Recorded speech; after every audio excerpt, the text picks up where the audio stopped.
देख रहे हैं MKA टीवी न्यूज़।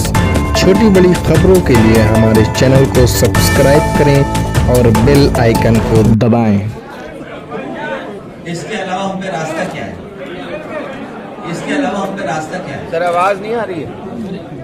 अरे इसके अलावा हम पे रास्ता क्या है?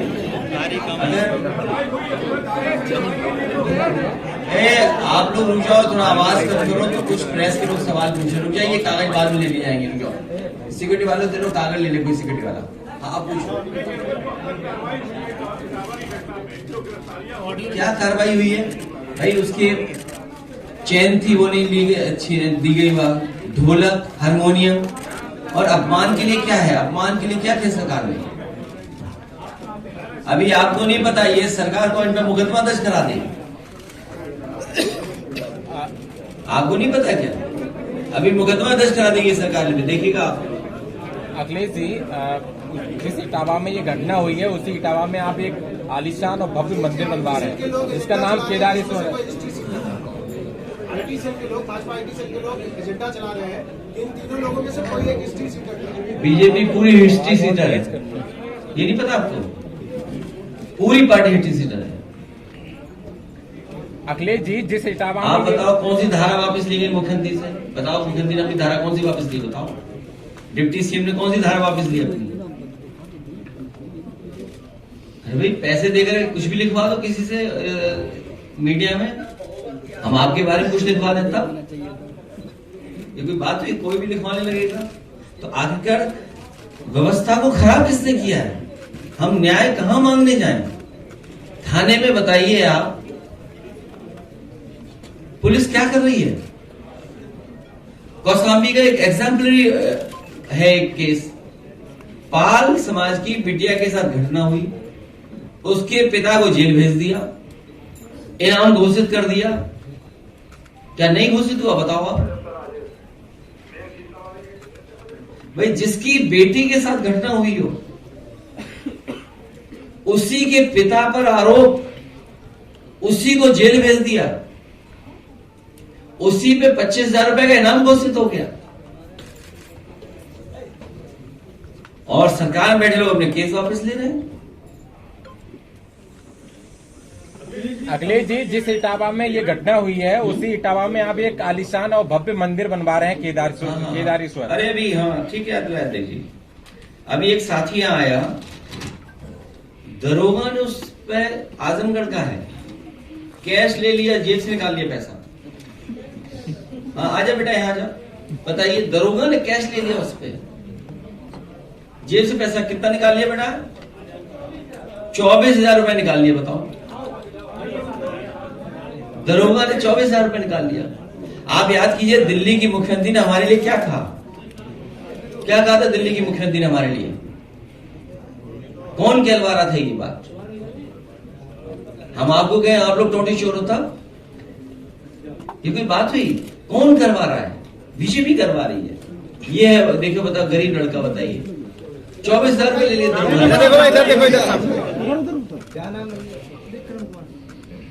पैसे कहाँ ले जा रहे थे? क्या मामला था, क्यों ले लिया? झगड़ा हुआ था तो बोले कि आपके घर से खाना मंगाना है, तो मेरे बाबा गए तो उनसे बोले कि पैसा दे तो छोड़ देंगे, तो 24,000 रुपए दे, तो एक दिन के बाद छोड़े थे। हाँ देखिए, रिश्वत मांगी ना? सुरपाल दरोगा। क्या नाम है ना? पता नहीं क्या नाम है दरोगा? सुरपाल दरोगा जी। अरे दरोगा क्या, तुम लखनऊ में पैसा चल रहा, दरोगा दरोगा कर रहे तुम यहाँ? अरे तुम यहाँ दरोगा के चक्कर में पड़े हो। दरोगा दे किसको रहा है? ठीक बेटा, हम दिलवा देंगे। नहीं हुआ 24,000 हम लोग देंगे, और दरोगा से भी दिलवाएंगे तुम्हें, फिर सच बोलने के लिए। आप सोचिए, आप दरोगा तो इकट्ठा करके दे रहा है किसी को, तुम कह रहे दरोगा नाम कौन है? मुख्यमंत्री नाम क्यों नहीं पूछते हो आप? किसके पास जा रहा है पैसा? तो चुनाव आ रहे हैं इसलिए इकट्ठा कर रहे हैं लोग। पुलिस कहीं चोरी में इन्वॉल्व हो रही है तो कहीं अपराधी को भगा रही है। यूपी पुलिस कहीं, क्या ये बताइए आप, अभी एसडीएम पिटा विधायक से, और आप में से कुछ लोग हैं पत्रकार जो न्यूज बदल रहे हैं। जो अखबार आरएसएस बीजेपी का है, बिका हुआ अखबार, वो क्या न्यूज बदल रहा है? आपको याद होगा अखबार का, भारतीय जनता पार्टी उनका पॉलिटिकल लाभ लेने के लिए घटनाएं होने देना चाहती है। भारतीय जनता पार्टी, इनकी सरकार में बैठे लोग न्याय देने लगे और निष्पक्ष कार्रवाई करने लगे तो बहुत सारी घटनाएं होंगी नहीं, बहुत सारे गरीब लोगों को न्याय मिल जाएगा। इस सरकार का रवैया क्या है, इस सरकार का रास्ता क्या है? कई मौकों पर मैंने कहा यह सरकार हार्टलेस है, अनडेमोक्रेटिक है और हर वो काम अनकॉन्स्टिट्यूशनल उसको सपोर्ट करती है। बाबा साहब भीमराव अम्बेडकर जी का संविधान, उसकी प्रस्तावना, केवल प्रस्तावना के तहत ही अगर सरकार फैसला लेने लगे तो हमारे गरीब, गांव में रहने वाले लोग, पीडीए परिवार के लोग, दलित, पिछड़े, अल्पसंख्यक और जिनके साथ अन्याय हो रहा है उनको न्याय मिलने लगे, उनका सम्मान होने लगे। इस सरकार में बैठे लोग लगातार अन्याय करा रहे हैं। वो प्रभुत्ववादी लोग, वर्चस्ववादी लोग, प्रभुत्ववादी लोग लगातार पीडीए परिवार के लोगों को डरा रहे हैं, धमका रहे हैं, अपमानित कर रहे हैं। सोचने का सवाल यह है, भागवत कथा सबके लिए है, भागवत कथा सबके लिए है। जब सब सुन सकते हैं तो सब बोल क्यों नहीं सकते? भगवत कथा का सबके लिए है, सब सुन सकते हैं तो सब बोल क्यों नहीं सकते हैं? भगवत कथा भगवान कृष्ण से जुड़ी है। अगर सच्चे कृष्ण भक्तों को ही भगवत कथा कहने से रोका जाएगा, भागवत कथा तो भगवान कृष्ण से जुड़ी है। अगर सच्चे कृष्ण भक्तों को ही भागवत कथा कहने से रोका जाएगा तो कोई ये अपमान क्यों सहेगा? क्यों सहेगा कोई अपमान? कुछ लोग, वर्चस्ववादी लोग, प्रभुत्ववादी लोग कथा वाचन में अपना एकाधिकार बनाए रखना चाहते हैं। ये एकाधिकार छीने नहीं उनका, वर्चस्ववादी लोगों का एकाधिकार छीने नहीं। कथा वाचन को जिन्होंने भावना की जगह व्यवसाय बना लिया है, व्यवसाय बनाने वाले लोग, हमारे इटावा कथा वाचन पीढ़ी अपमान कांड उन्हीं कुछ प्रभुत्ववादी और वर्चस्ववादी की वजह से घटित हुआ है। अगर पीड़ित समाज के इन लोगों को इतना ही परहेज है तो घोषित कर दें कि परंपरागत रूप से कथा कहने वाले वर्चस्ववादी पीड़ित समाज द्वारा दिया गया चढ़ावा, चंदा, दान, दक्षिणा कभी स्वीकार नहीं करेंगे। उस तरफ मैं जाना नहीं चाहता था। याद है पोस्टर कैसे लगते थे लखनऊ में? न दलितों की बनी रानी, न यादव की कहानी। याद है आपको? याद कीजिए आप। क्या न दलितों की रानी, न यादवों की कहानी? ये सब भूल जाएंगे हम लोग। बताओ, विधायक ने एसडीएम के थप्पड़ मारा, दरोगा के थप्पड़ मारा, और किस लिए? कि वो न्याय देना चाहता था, ओवरलोडिंग न हो इसलिए। केवल एक घटना है क्या? और घटनाएं नहीं है क्या? सुना है कि एमएलसी पीटा गया था, कूटा गया था कमरे के अंदर। डीएम सीएमओ लड़ गए। नहीं कूटा गया था। कानपुर में देखो डीएम और सीएमओ आपस में झगड़ा कर रहे हैं। बिजली चली गई, डायलिसिस पे आदमी मर गया। सोचिए आप, उत्तर प्रदेश क्या काम कर रहा है, और अपनी आप नजर उतार रहे हैं। सोचिए आप, ये हाल उत्तर प्रदेश का।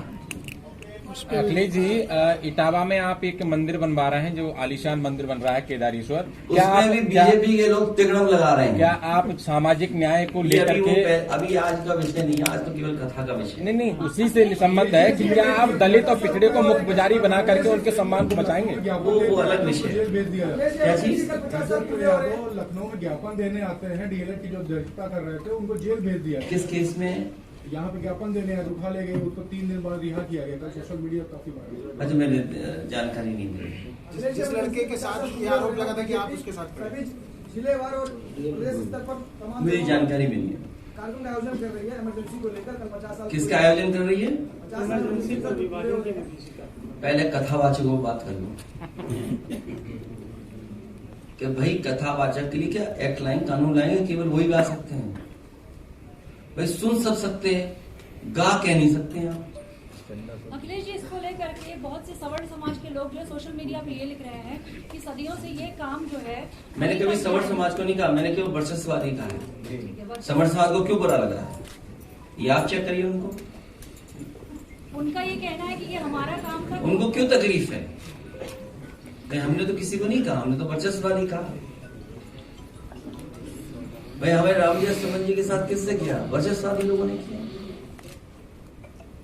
यहाँ सब समाज के लोग बैठे हैं, आप में सब समाज के लोग हैं। अभी एक साथी आया जो कथावाचक को सम्मान दिया, वो पीछे बैठा है साथी। तो ये थोड़ी है कि है, लेकिन बीजेपी कुछ और तरीका अपना रही है।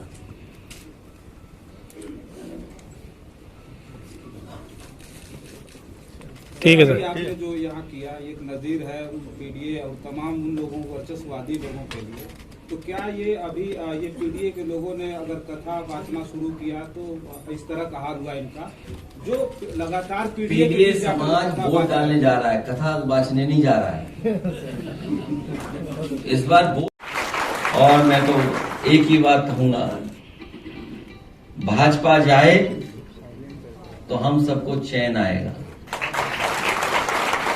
और घटनाएं कोई एक दो नहीं है। सुल्तानपुर में महेंद्र प्रताप मौर्य जी एडवोकेट को गोली मार करके मार दिया गया। घटना महोबा की याद होगा आपको, पिछले महीने की बात है। मैं यहां नहीं था, मैं बाहर था, लेकिन हमारे लोग पहुंचे और परिवार की मदद करने के लिए आए थे।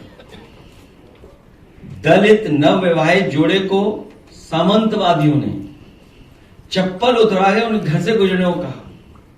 जब उन्होंने मना किया तो दूल्हे को, उसके परिवार को और नवविवाहिता को बुरी तरह मारा गया। क्या ये कोई कल्पना कर सकता आज के समय पर, जब हम विश्व गुरु बनना चाहते हैं, दुनिया को हम सस्टेनेबल डेवलपमेंट की बातें बताना चाहते हैं, दुनिया में हम विकसित भारत बना करके खड़ा करना चाहते हैं, दुनिया में ये कहते हैं कि अब हमसे आगे कुछ ही अर्थव्यवस्थाएं, वहां पर सोचिए नई नई शादी हो, आप हमारे घर के सामने से तभी निकल सकते हैं जब आप चप्पल उतार करके जाएंगे, और नहीं ऐसा करते हो तो आपको अपमानित होना पड़ेगा। ईटा की घटना, जैतपुरा की अम्बेडकर जयंती पर शोभा यात्रा नहीं निकालने दी, दलित परिवार में शादी, बारात आई, बेटी की शादी में सत्ता समर्थकों ने बवाल किया, और फिर जब पुलिस आई तो पुलिस को न्याय देना था, न्याय नहीं दिया। जिनके साथ अपमान हो रहा था उन्हीं को पीटा पुलिस ने, सोचिए, उन्हीं को अपमानित किया पुलिस ने। और इटावा की घटना तो आपको पता ही है, और ये सब इसलिए हो रहा है कि 2500 लोग ही इसको सरकार को चला रहे हैं। 2500 लोग पिछले 9 साल से, 20 साल से इधर उधर 2500 ही लोग खेल खेले। हम इन कथावाचकों का धन्यवाद देते हैं कि हमारे बुलाने पर आए हैं और सरकार में बैठे लोग कुछ भी कर सकते हैं, कुछ भी कर सकते हैं। सरकार में बैठे लोग कुछ भी कर सकते हैं। नजर उतारने का तरीका तो हमने और आपने देखा ही।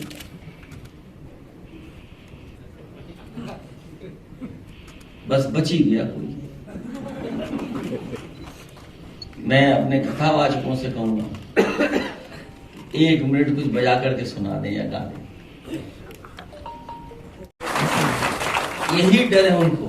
इसीलिए जब वोट डालने की सूची बनती है किन किन अधिकारियों की पोस्टिंग होगी, पीडीए नहीं होगा उसमें। आप अयोध्या का एक एग्जाम्पलरी केस है, आप पढ़िए ना, देखिए। राइट फ्रॉम जहां से वोट पढ़ने से लेकर आखिरी तक किसको कहां पोस्टिंग होनी है, किसको क्या टारगेट फिक्स है, किसको कितना वोट देना है, कौन सा मंत्री किस बूथ पर रहेगा। मंत्री का आदमी पकड़ा गया, कितने हजार लोग बाहर से आए। वृंदावन में पंडित, एक वृंदावन में कथावाचक हैं पंडित जी, उन्होंने कथा करते हैं, उसमें विवादित बयान दे देते हैं। फिर चित्रगुप्त समाज और ब्राह्मण समाज में आपस में वैमनस्य हो जाता है। वो मुझे जानकारी नहीं है, लेकिन इतना पता है मुझे मथुरा वृंदावन में भी जमीन बहुत बीजेपी के लोगों ने कब्जा की है। पीडीए समाज का सर जो अपमान हुआ, कब्जा की। देखिए पीडीए समाज का जो अपमान हुआ, क्या आपकी पार्टी सड़क पर उतरेगी? एलिगेशन उनके द्वारा लगाए जा रहे हैं समाजवादी पार्टी के ऊपर। तुम लोग समझदार नहीं हो। अरे रुक जाओ, 1 मिनट जाओ, यही खत्म कर देंगे आखिरी। उसमें एक टेक्निकल इशू आ रहा था, वो मंत्री नहीं बन पा रहे थे। उनको ये कह के टाला जा रहा था कि अभी आप समाजवादी पार्टी के हैं और अगर आप मंत्री बनाए जाएंगे तो आपको अपनी संस्था छोड़नी पड़ेगी, चुनाव दोबारा होगा, बाई इलेक्शन होगा। तो आप समझिए उनका टेक्निकल इशू मैंने खत्म कर दिया, अब वो मंत्री बन सकते हैं। अब आप पूछोगे कि 3 निकाले और क्यों नहीं निकाले? मंत्री सबको बनना था, सबको आश्वासन था। पैकेज क्या मिला उसमें मैं चर्चा नहीं करना चाहता हूं। किसी के नाम में पैकेज हो तो सोचो कितना पैकेज देगा। सेठ, जो सेठ हो उसको कुछ भी हो सकता है, तो पैकेज नाम ही पैकेज है तो सोचो कितना बड़ा पैकेज मिल सकता है किसी को। तो जो टेक्निकल इशू था वो रिजॉल्व किया है कि आप मंत्री बन सकते हैं। जब ये 3 मंत्री बन जाएंगे तो बाकियों का भी टेक्निकल वो हम रिजॉल्व कर देंगे। तो ये मंत्री बनने के लिए मैंने उन्हें पार्टी से निकाला है, हम सबने तय कर किया। आपने भी एक्सपेरिमेंट, हमारी राय है, सब लोगों की राय बनी कि इन्हें मंत्री बनने दिया जाए, इसलिए हम लोग निकाल दिया। अब बीजेपी की जिम्मेदारी है कि इन्हें जल्दी मंत्री बनाए, तो बाकी लोगों को हम भी हटा दें तो वो भी मंत्री बन जाए। आप समझ गए टेक्निकल। पीडीए समाज का जो अपमान हुआ है, पीडीए समाज का जो अपमान हुआ है, क्या आपकी पार्टी सड़कों पर उतरेगी इसके सामान बचाने के लिए? क्या चीज? पीडीए समाज का जो अपमान हुआ है सर, आपकी पार्टी क्या सड़कों पर उतरेगी का सम्मान बचाने के लिए? अरे हमारा घर ही धो दिया था गंगा जल से, इसलिए गंगा स्नान करा। गंगा जल कहां धोएंगे ये लोग जाकर? ठेकेदार की भी हत्या हुई है। ठीक है सर, थैंक यू। एक विशेष घटना के संबंध में आपको आज यहाँ आमंत्रित किया गया है। आपको मालूम है कि बकेबर इटावा में कल जो पिछड़ी जाति के कथावाचक थे, जिनका कार्यक्रम पहले से तय था, ऐसा नहीं है उन्हें पहले से मालूम था कि कथावाचक पिछड़ी जाति से हैं, दलित जाति से हैं, इसके बावजूद भी कल उन्हें अपमानित किया गया, उनको काफी चोटें पहुंचाई, उन पर पेशाब डाला गया और ये संदेश दिया गया कि काम उनका नहीं है। जो कमजोर वर्गों के लोग हैं, दलित हैं, पिछड़े हैं, वो कथा भागवत का कार्यक्रम नहीं कर सकते। दोस्तों, यह अत्यधिक दुर्भाग्यपूर्ण है कि अगर कोई पिछड़ी जाति का आदमी या दलित जाति का व्यक्ति अगर धार्मिक वार्ताओं को सीख लेता है, कथाओं को सीख लेता है, तो उसे आप भला कैसे वंचित कर सकते हैं। लेकिन ये मनोवृत्ति है हमारे देश की, और उस मनोवृत्ति के पोषक है भारतीय जनता पार्टी। जिस तरह से लोगों को अपमानित किया, वो निश्चित रूप से चिंता का विषय है। और न सिर्फ बकेबर में आप देखते हैं, पूरे उत्तर प्रदेश में जो कमजोर वर्ग के लोग हैं, दलित हैं, पिछड़े हैं, उन पर अत्याचारों की बात सी आई हुई है। कहीं उनकी बारातें नहीं चढ़ने दी जा रही हैं, कहीं उनकी बच्चियों के साथ बलात्कार हो रहा है। माननीय अध्यक्ष जी मुख्यमंत्री रहे, हम लोगों का सड़क का भी अनुभव है, सरकार का भी अनुभव है। ठीक अरे भाई किनारे आ जाओ। अरे सुनील भाई पीछे हट जाओ।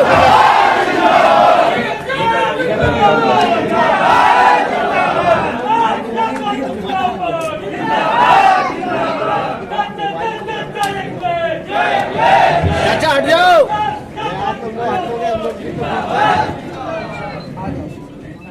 अब बताओ, ये बेचारा आँख से नहीं है, इसको भी मारा। हट जाओ भैया थोड़ा सा। भैया 2100 रुपए अपनी तरफ से इन्होंने कहा 2100 रुपए लो मुझे समाज की तरफ से लाइए। चाचा हट जाइए। चाचा किनारे हो जाओ। अरे चाचा थोड़ा साइड हो गए, थोड़ा घूम जाइए भाई। साइड हो जाए भाई हटिया, किनारे हो जाओ आप लोग। अरे आप साइड हो जाओ भैया। ये और इन्हें हम लोग अभी तो ये लिफाफे में 21,000 रुपए हैं, लेकिन इनको हम लोग पार्टी की तरफ से 51,000 रुपए दें। अरे भाई किनारे हो जाओ दादा, किनारे हो जाओ। अरे साइड हो जाओ भाई। छोड़ो भाई किनारे हटाओ। हो जाओ माँ के बिना। अरे भैया साइड हो जाइए थोड़ा सा। तो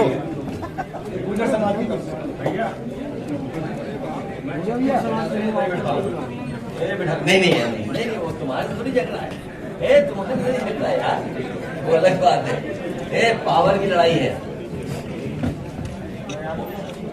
मन की सरकार है, इसी वजह से जहां जहां ये दलितों और पिछड़ों पर अत्याचार हो रहा है, कहीं भी सरकार ने ये संदेश देने की कोशिश नहीं की कि इस प्रकार की कोई घटना करेगा तो उसका अंजाम क्या होगा। अगर इन सब घटनाओं के खिलाफ कहीं से भी कठोर कार्रवाई हो जाती तो मैं निश्चित रूप से कह सकता हूं कि ताबड़तोड़ जो घटनाएं उत्तर प्रदेश में हो रही है, उनकी पुनरावृत्ति नहीं हो सकती थी। ये सरकारी संरक्षण में सब काम हो रहा है। भारतीय जनता पार्टी की जहां सरकार है, आप लोग जानते हैं, उज्जैन में बीजेपी का एक एमपी के एमएलए गया महाकाल के दर्शन करने के लिए, इन्हीं पार्टी का विधायक था, मंदिर में नहीं जाने दिया।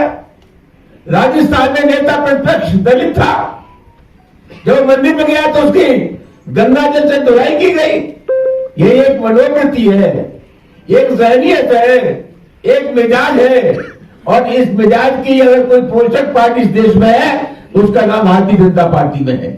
आज स्थिति ये हुई है कि जो अवांछनीय तत्व है, खुरापाती लोग हैं, उनके ऊपर कोई नियंत्रण नहीं।